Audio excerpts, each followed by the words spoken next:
You know, it starts with intensity, right? And the second that you walk out of this tunnel, you get the juices flowing. You feel like doing the Ray Lewis squirrel dance here. Taylen Green has been one of the best quarterbacks in college football so far, distributing the football all over the field, tied for the FBS lead with 10 passing touchdowns. So it's really cool hearing their perspective and kind of the guys that they grew up watching. And who knows, maybe they're going to be the next Derek Jeter, or maybe the next Mariano Rivera, the next Mike Trout. The checkerboard pattern, running through the T and Rocky Top, all storied college football traditions that make Neyland Stadium among the toughest places in the country to play. Maybe from a November to mid-January period where you're not focused on baseball, and that's kind of the route that the sport has become. However, the best athletes in the pros even say you have to play multiple sports. You get beat down, you get your heart ripped out at the very end in back-to-back weeks. 2 weeks in a row. You want to make your name in your hometown, become a hometown legend. You think of like the Jimmy Chitwoods if you're thinking of Hoosiers, the movie. Yeah. Bentonville,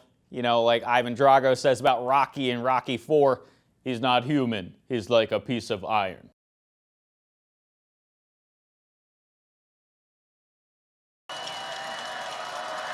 Kane Archer's nickname is pretty indicative of how he plays the game of football.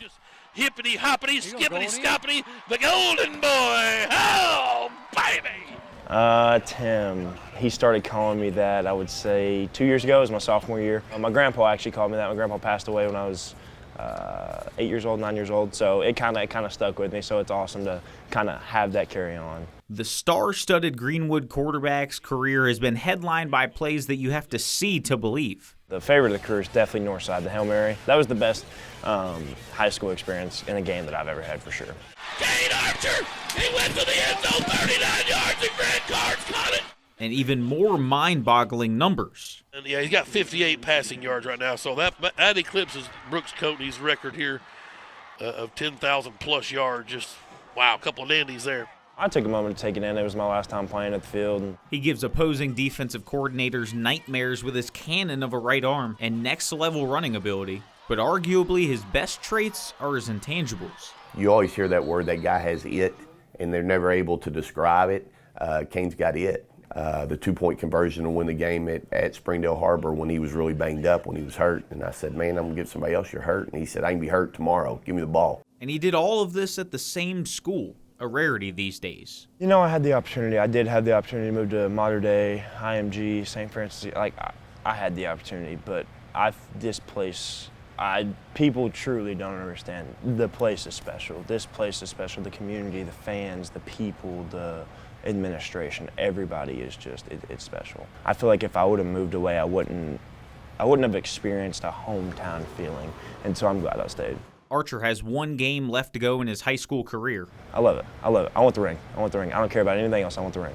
As he puts the final touches on his Greenwood legacy that's been pretty golden indeed. A dude that never gave up, that constantly tried to get the best out of everybody. Somebody that had it. I don't want to lose, of course.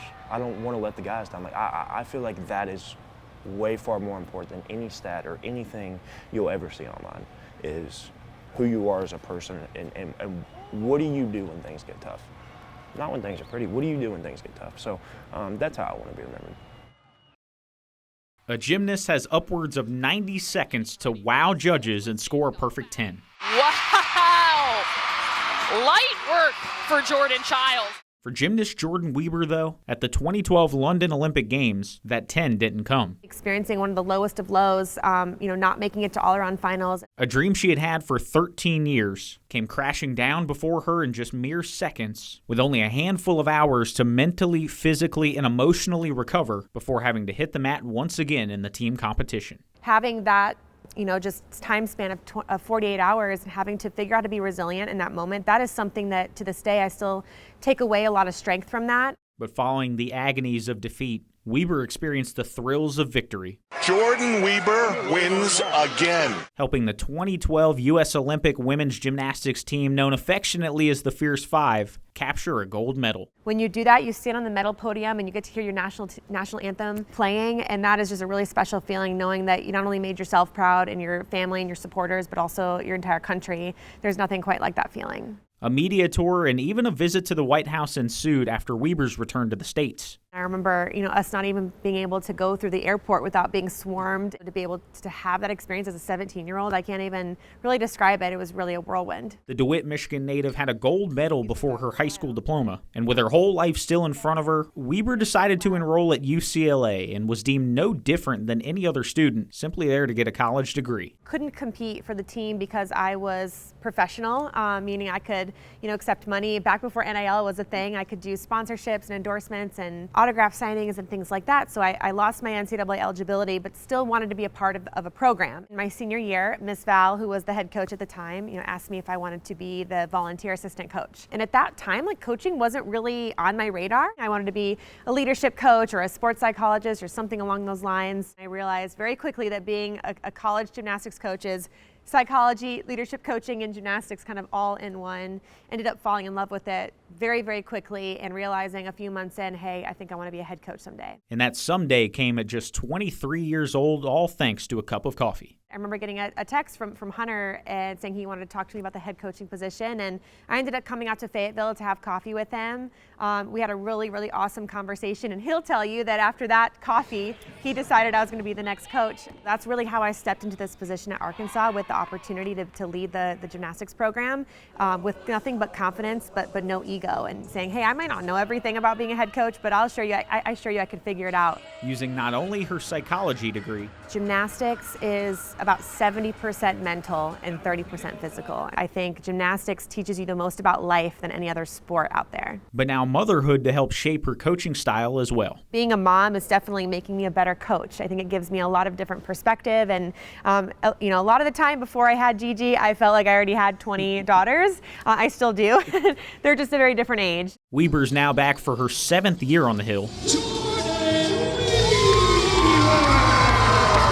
That is one of the number one things I think that draws people here, but also keeps people here in Fayetteville, is the people. And though she's one of the best gymnasts of her time, Weber wants to be remembered for the work that she's doing now.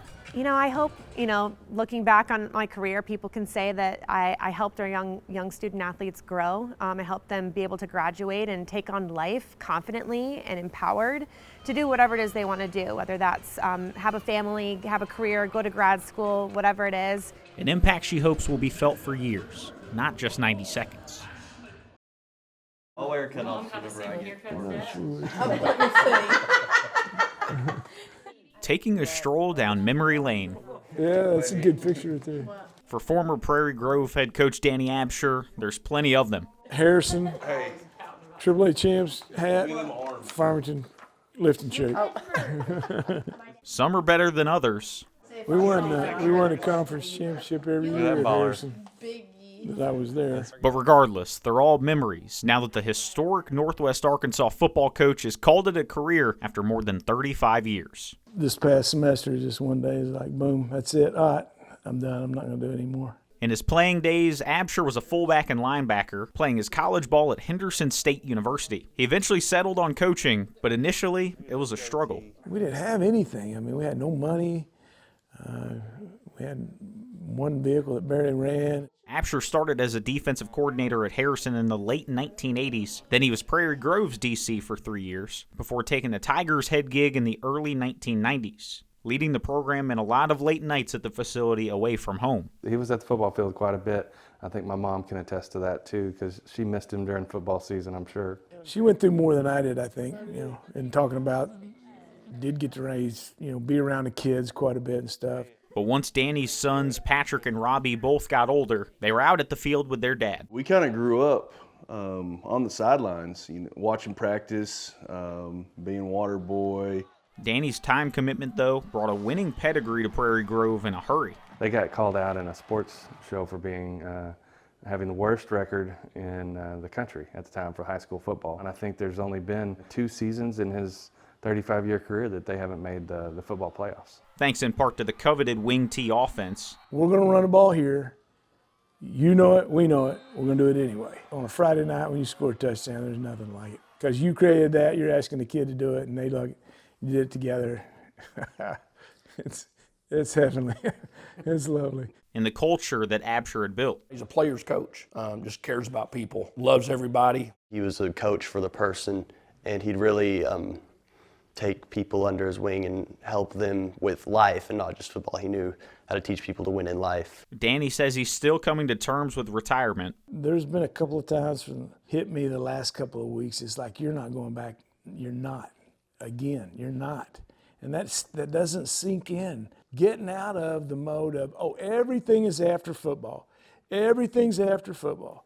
When football's over, we'll do this. But he certainly left behind an impact on a football program. It is turned around. It's a stadium now. They have an indoor and practice facility. It was tiny, but Dad's success, it built it. On a community. He picked me up from a practice a few weeks ago, and we had to go to the gas station, go to the store, and everyone knew him everywhere. They're like, "Oh, Coach Absher, hey," it's like everyone. He's just like a celebrity. On his assistant coaches, I called him on the way into where I'm at, and he said, "This is my last day," and I teared up, and because I love him.